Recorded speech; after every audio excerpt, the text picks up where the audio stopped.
Assalamualaikum warahmatullahi wabarakatuh. Ketemu lagi di channel ini yang sudah pasti kalian tunggu-tunggu, Opung SG Channel.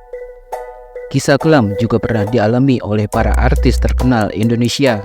Seperti halnya 5 artis cantik tanah air berikut ini yang mengaku pernah diperkaos.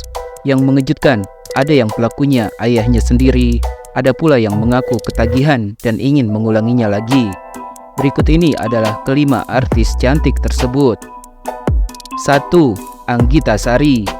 Artis sekaligus model cantik Anggita Sari beberapa waktu lalu sempat membuat pengakuan menghebohkan tentang apa yang sudah dialaminya. Saat itu, Anggita Sari mengaku dirinya disiksa dan diperkaos oleh kekasihnya sendiri di sebuah apartemen. Bahkan artis yang sempat berhijab ini mengaku selain disiksa, dirinya juga sempat disekap, diambil uangnya, dan diperkaos sampai berkali-kali oleh sang pacar yang berinisial MT. Dalam pengakuannya, Anggita Sari mengatakan dirinya disekap di apartemen miliknya sendiri selama 10 hari oleh sang pacar. Anggita Sari juga menceritakan dirinya mengalami penganiayaan dan penyekapan setelah ia mengetahui kalau kekasihnya MT berselingkuh. Secara tak sengaja, Anggita Sari rupanya sempat melihat dengan mata kepalanya sendiri foto sang pacar yang sedang tidak mengenakan pakaian berada di tempat tidur bersama wanita lain. Namun ketika ia meminta penjelasan tentang hal tersebut, ternyata malah memicu amarah MT hingga akhirnya Anggita Sari pun mengalami penganiayaan. Wanita mana yang gak sedih lihat pacarnya berduaan sama wanita lain di dalam kamar? Pas saya pergoki di HP-nya malah saya dipukuli, ungkap Anggita Sari. Anggita Sari juga mengatakan kalau sebenarnya ia sudah sering mencoba melawan tindakan sang pacar yang dengan tega menyiksa dan memperkaosnya hingga berkali-kali. Bahkan dirinya sudah berulang kali berusaha untuk kabur dari tindakan jahat yang dilakukan oleh kekasihnya itu, namun selalu saja ketahuan. 2. Anisa Bahar. Penyanyi dangdut Anisa Bahar ternyata memiliki masa lalu yang kelam, di mana dirinya mengaku pernah diperkaos oleh mantan suaminya sendiri, Memo Sanjaya. Pemilik goyang patah-patah ini mengaku kejadian pahit tersebut dialaminya saat masih duduk di bangku SMP. Dalam sebuah jumpa pers yang digelarnya pada tahun 2003 silam, Anisa Bahar tampak menangis terisak sambil menceritakan kalau dirinya pernah mengalami tindakan pemerkosaan yang dilakukan oleh Memo Sanjaya yang mengaku sebagai mantan suaminya. Anisa Bahar membeberkan peristiwa tersebut terjadi saat dirinya masih duduk di bangku kelas 2 SMP.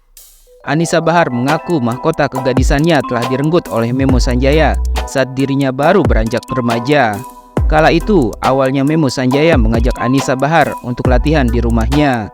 Suasana rumah Memo Sanjaya yang ketika itu memang dalam keadaan sepi, awalnya tak membuat Anisa Bahar curiga karena ia merasa tak akan terjadi apa-apa selain hanya akan melakukan latihan menyanyi. Tiba-tiba, kata Anisa Bahar, Memo Sanjaya menyuruhnya untuk naik ke lantai atas. Di situ Ani diperkaos, katanya sambil menangis terseduh. Anisa Bahar pun menjelaskan alasan dirinya selama ini tidak mau menceritakan kejadian kelam yang dialaminya tersebut, karena menurutnya itu adalah aib dan hal yang memalukan untuk diungkap. Namun karena merasa sudah tak tahan lagi, Anisa Bahar pun akhirnya memutuskan untuk membongkar kejadian tersebut ke hadapan publik. Dalam laporan polisi, Anisa Bahar yang kala itu didampingi kuasa hukumnya, Gusti Randa, dan tim pembela wanita Yatrini, mengatakan kalau nama baiknya sudah tercemar akibat dirinya dilaporkan oleh Memo Sanjaya. Anisa Bahar juga membantah kalau ia pernah menikah siri seperti yang diklaim Memo Sanjaya. Meski begitu, dalam laporannya, penyanyi dangdut kelahiran 20 November 1980 ini tak menyebut nama kedua putri kandungnya dari Memo Sanjaya, Jelita Taufani dan Juwita Taufani. Keduanya adalah buah cinta dari hasil hubungannya selama 8 tahun dengan Memo. Anisa Bahar justru menegaskan bahwa kedua putrinya itu merupakan hasil tindakan pemerkosaan dan kekerasan yang dialaminya selama 8 tahun berhubungan dengan Memo. Namun anehnya, sebelumnya Anisa Bahar tak pernah mengadukan kasus tersebut sebagai tindak kekerasan apalagi pemerkosaan. Perseteruan antara Anisa dan Memo berawal ketika Memo Sanjaya muncul dan mengaku bahwa dirinya pernah menikah dengan Anisa Bahar secara siri. Menurut Memo, alasan mereka menikah di bawah tangan lantaran orang tua Anisa tidak merestui hubungan keduanya. Anissa Bahar yang mendengar pengakuan Memo Sanjaya itu langsung memberikan bantahan. Kala itu, Anissa kekeh mengaku belum pernah menikah, apalagi sudah memiliki anak. Anehnya, belum sampai sebulan gosip tersebut beredar, Anissa Bahar akhirnya mengakui bahwa ia memang mempunyai 2 orang anak. Dan anehnya lagi, meski mengaku sudah memiliki 2 orang putri, Anissa Bahar tetap tak mau mengaku pernah menikah dengan Memo Sanjaya. Ia justru melaporkan Memo ke Polda Metro Jaya pada tanggal 12 Mei 2003 silam dengan tuduhan pencemaran nama baik.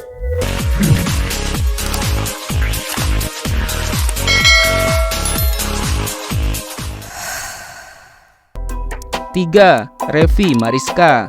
Beberapa tahun lalu, artis cantik Revi Mariska sempat menghebohkan publik dengan pengakuannya yang mengejutkan. Revi Mariska yang dulunya dikenal kalem dan tak banyak tingkah, tiba-tiba saja berubah menjadi sosok wanita yang liar usai menghilang cukup lama dari dunia hiburan tanah air. Kala itu, Revi Mariska tiba-tiba saja mengunggah beberapa foto dirinya yang mengejutkan publik di akun media sosialnya. Salah satunya adalah foto Revi Mariska yang hanya mengenakan pakaian seadanya dan diduga sedang dalam kondisi mabuk. Tak hanya itu, yang tak kalah mengejutkan, Revi Mariska juga mengaku kalau dirinya sudah diperkaos dan sempat menghubungi nomor darurat negara Amerika Serikat 911. Namun lucunya, Revi Mariska justru mengaku sudah lupa siapa pelaku yang telah memperkaosnya. "Hello 911, pengaduan dong ini, aku diperkaos beberapa minggu lalu, baru berani bisa ngomong sekarang. Tapi aku lupa lagi tuh yang mana mukanya, kayak gimana," ujarnya.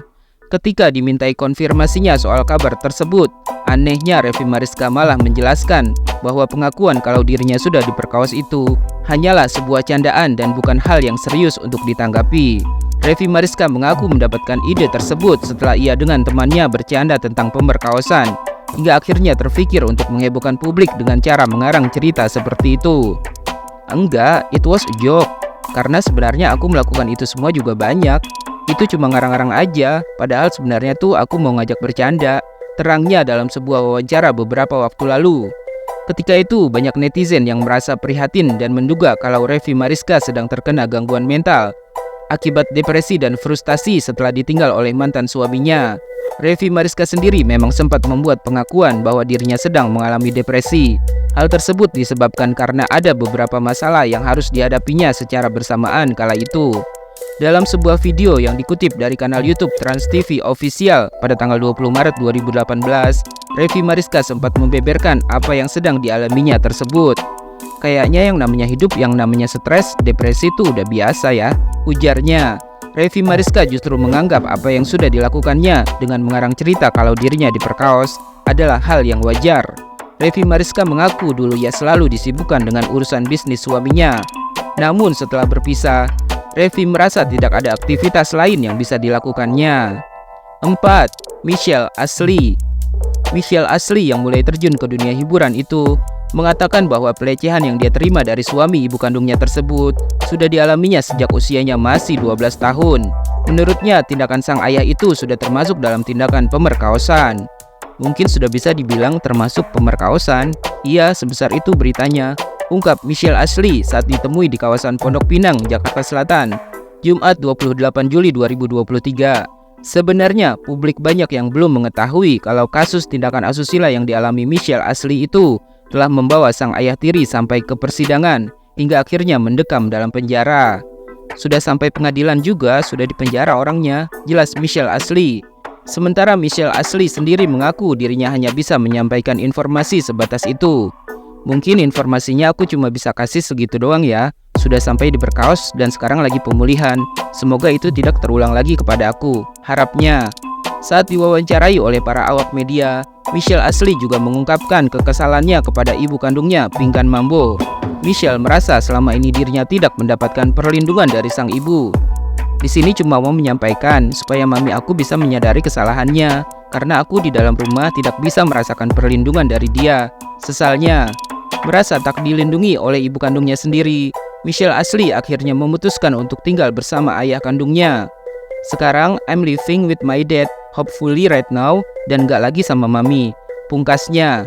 Meskipun ayah tirinya itu sudah mendekam dalam penjara sejak tahun 2021, Michelle Ashley mengaku sampai saat ini masih mengalami trauma berat hingga harus beberapa kali mendatangi psikolog dengan harapan bisa menyembuhkan lukanya yang cukup dalam akibat kasus pemerkosaan yang dialaminya. 5. Baby Faye. Artis cantik Baby Faye juga pernah secara terang-terangan mengaku diperkaos, namun pelakunya bukan manusia, tapi hantu genderuwo. Menariknya, Baby Faye justru mengaku rasanya diperkaos genderuwo itu lebih enak daripada ditiduri laki-laki. Baby Faye yang pernah berseteru dengan Atta Halilintar ini memang dikenal sebagai artis yang suka membuat pengakuan kontroversial dan menghebohkan publik. Beberapa waktu lalu, Baby Faye membuat pengakuan kalau dirinya menjalin hubungan terlarang dengan makhluk halus. Sebelumnya, Baby Faye sendiri sempat menjadi perbincangan publik karena mengaku telah ditiduri oleh YouTuber Atta Halilintar. Namun kemudian Baby Faye mengakui kalau dirinya lebih menikmati melakukan hubungan intim dengan hantu daripada dengan pria normal. Tanpa rasa malu sedikit pun, Baby Faye menceritakan kejadian mistis yang pernah menimpanya sejak pertama kali melihat hingga melakukan hubungan intim dengan makhluk genderuwo. Baby Faye mengaku awalnya ia merasa sudah diperkaos oleh genderuwo yang mendatangi kamarnya.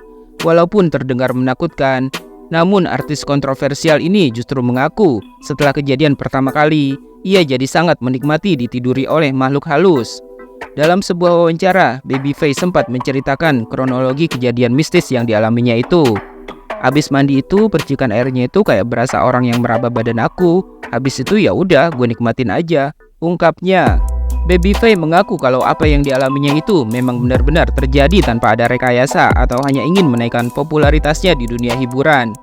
Bukan hanya sekali, Baby Faye mengaku dirinya ditiduri oleh makhluk genderuwo itu sampai 6 hingga 7 kali. Hingga ia merasa ketagihan dan minta lagi.